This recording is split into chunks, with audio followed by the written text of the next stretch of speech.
Vos sabés que a Simón Bolívar todo el mundo lo llamaba el Libertador.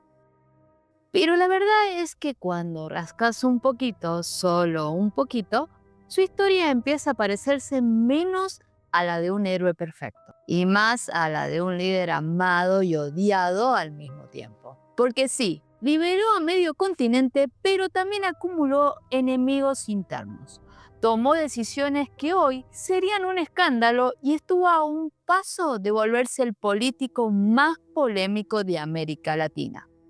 Y acá viene la pregunta incómoda. ¿Fue realmente un héroe o simplemente tuvo más suerte y mejores contactos del continente? Porque detrás de las estatuas hay traiciones, derrotas que casi lo quiebran, una obsesión feroz por el poder, aliados que lo abandonaron y un final triste, lejos de todo, en una casa perdida en Santa Marta. Para entender a Bolívar, primero hay que entender el mundo en el que nace. Porque América Latina, de principios del siglo XIX, no era ese paisaje romántico de novelas, era más bien una olla a presión.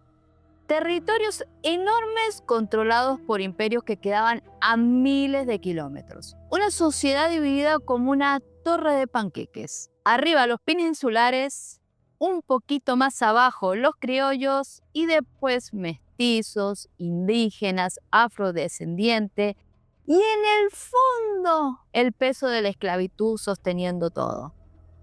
A eso sumale impuestos abusivos, censuras, desigualdad brutal y cero movilidad social. Un combo que cualquier día podía explotar.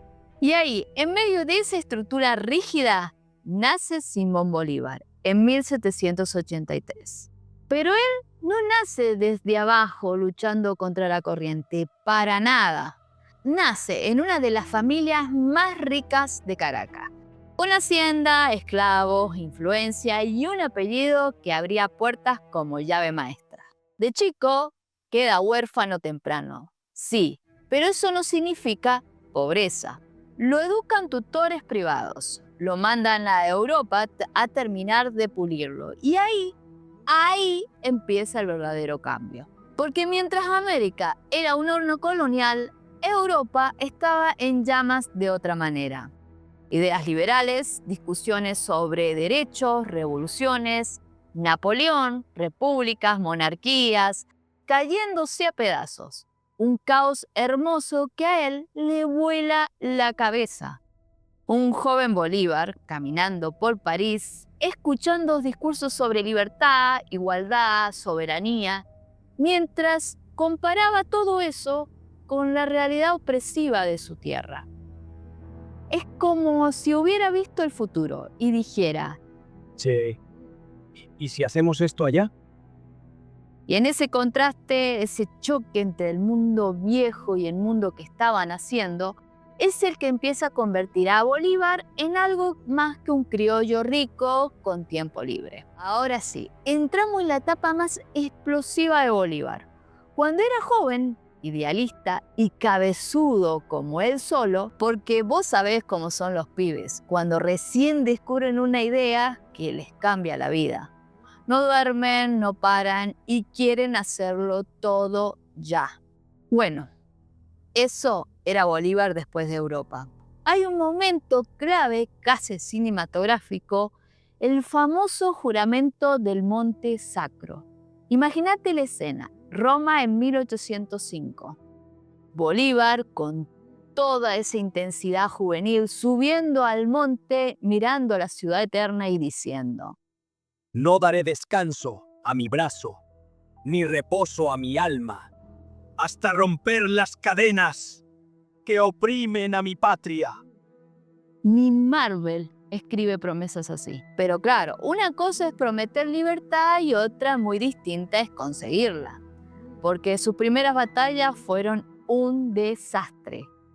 Pierde batallas, pierde territorio, pierde aliados.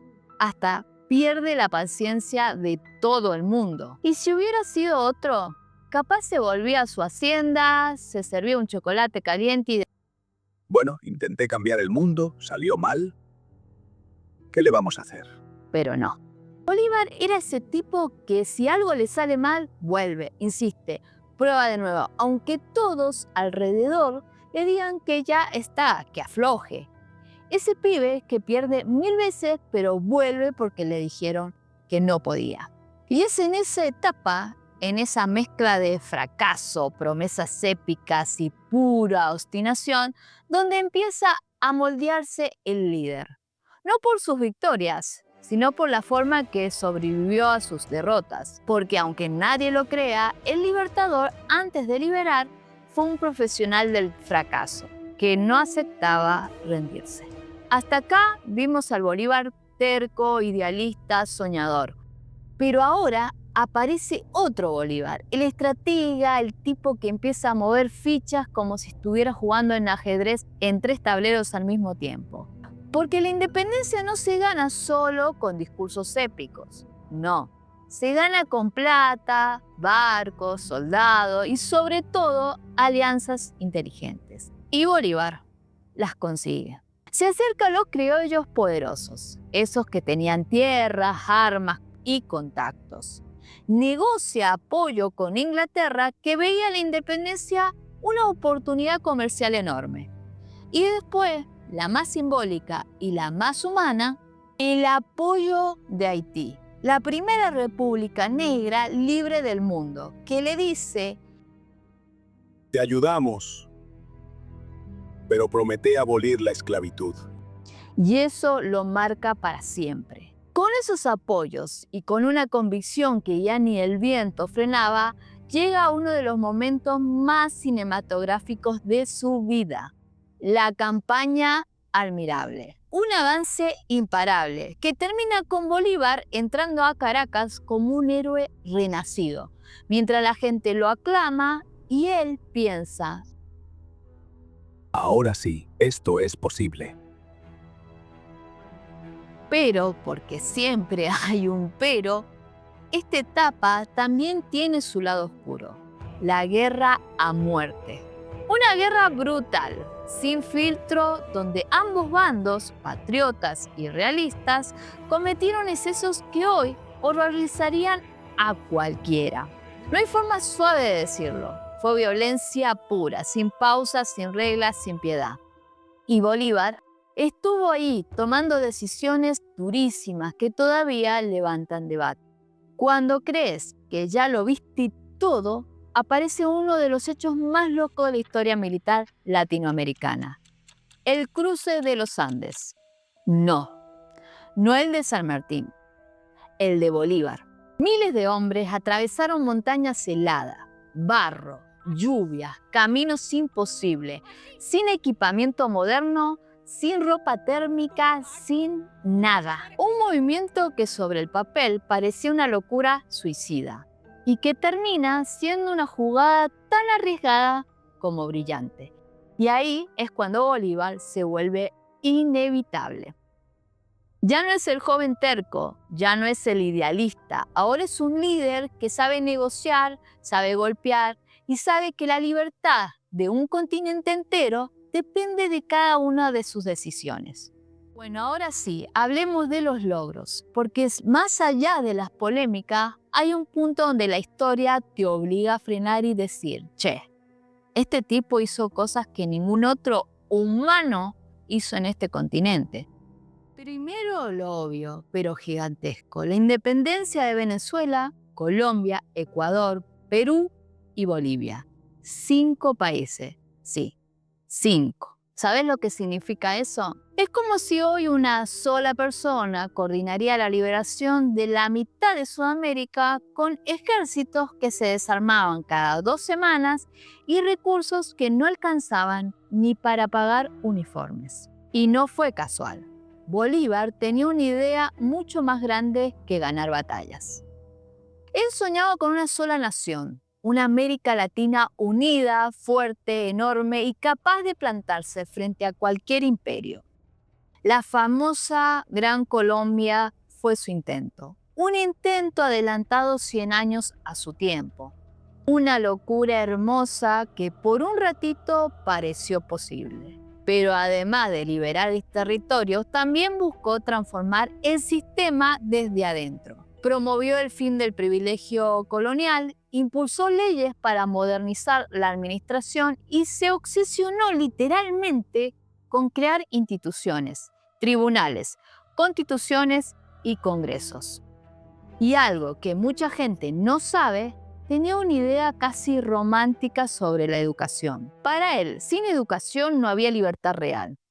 Por eso fundó escuelas, apoyó a universidades y hasta escribió reflexiones sobre cómo debía pensarse la instrucción pública. Y claro, están los momentos épicos, esos que los convierten en mito.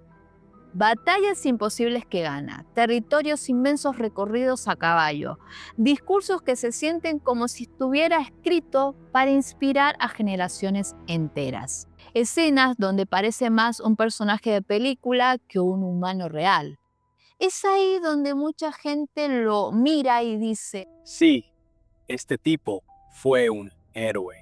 porque sus logros no fueron chiquititos, fueron logros que cambiaron mapas, países, cultura y el destino de millones de personas que ni siquiera habían nacido todavía. Ahora vamos a meternos en la parte que nadie quiere tocar, pero que explica por qué Bolívar genera tantas discusiones incluso hoy. Porque sí, tuvo logros enormes, pero también decisiones que te hacen arquear una ceja y pensar, epa, acá hay algo raro. Para empezar, la centralización del poder. Bolívar estaba convencido de que un continente recién liberado no podía sobrevivir con gobiernos débiles.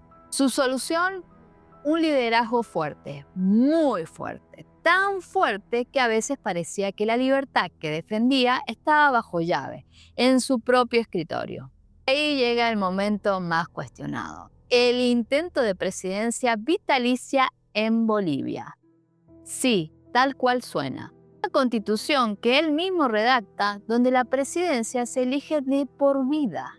Si eso lo hace un político actual, explota Internet. Para él, era un modelo de garantizar estabilidad. Para muchos, un paso directo hacia el autoritarismo. También está los arrestos y persecuciones de los opositores, no siempre con sangre, pero sí con mano dura. Si alguien desafiaba su visión, podía terminar preso, exiliado o silenciado. Bolívar no tenía mucha paciencia para las disidencias. Después están sus peleas más famosas, que son tremendas para contar. Primero, la ruptura con Miranda, el hombre que le abrió el camino. Dos líderes fuertes, dos egos gigantes y una traición que todavía hoy divide opiniones. Bolívar entrega a Miranda a las autoridades españolas para salvar la causa. Un momento oscuro, durísimo, que lo acompaña toda su vida. Después, los conflictos con Santander, su mano derecha, su gran compañero, su opuesto político. Uno federalista y el otro centralista. Uno de leyes y el otro de decisiones rápidas.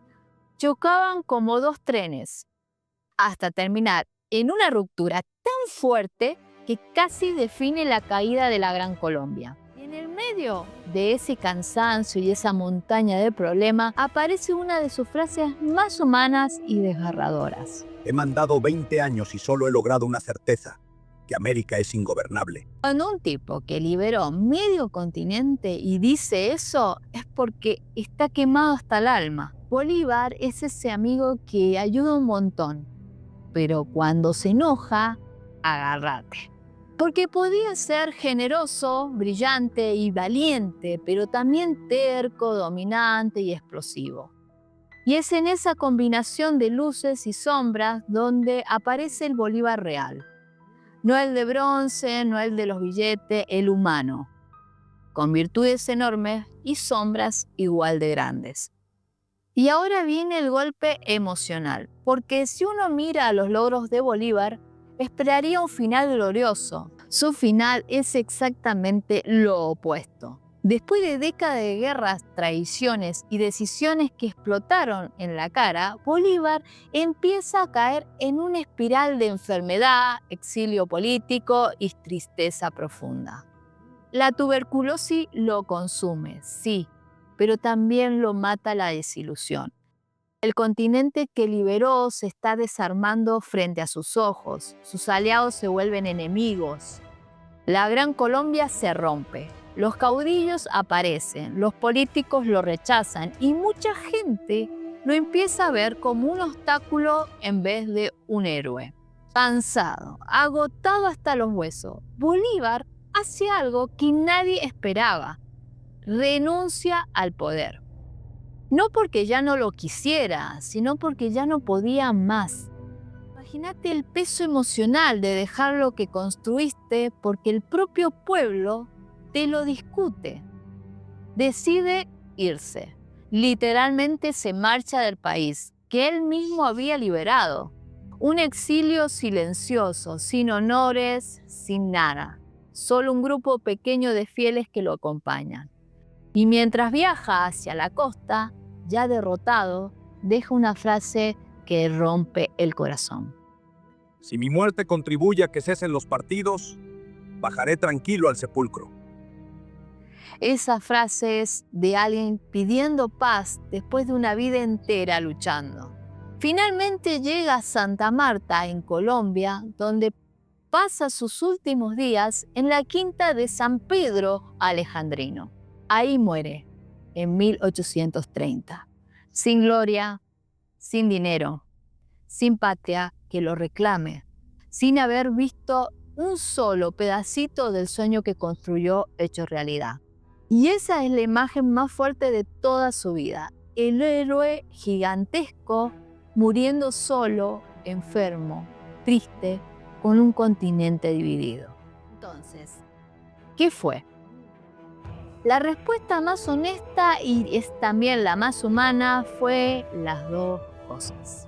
Un héroe que liberó a millones y un líder con sombras gigantescas. Un visionario adelantado a su época y un hombre que nunca supo delegar bien. Un libertador que terminó siendo prisionero de sus propias ideas y que tal vez por eso sigue generando tanto debate. Porque Bolívar no es blanco o negro, es una mezcla explosiva de grandeza y contradicciones.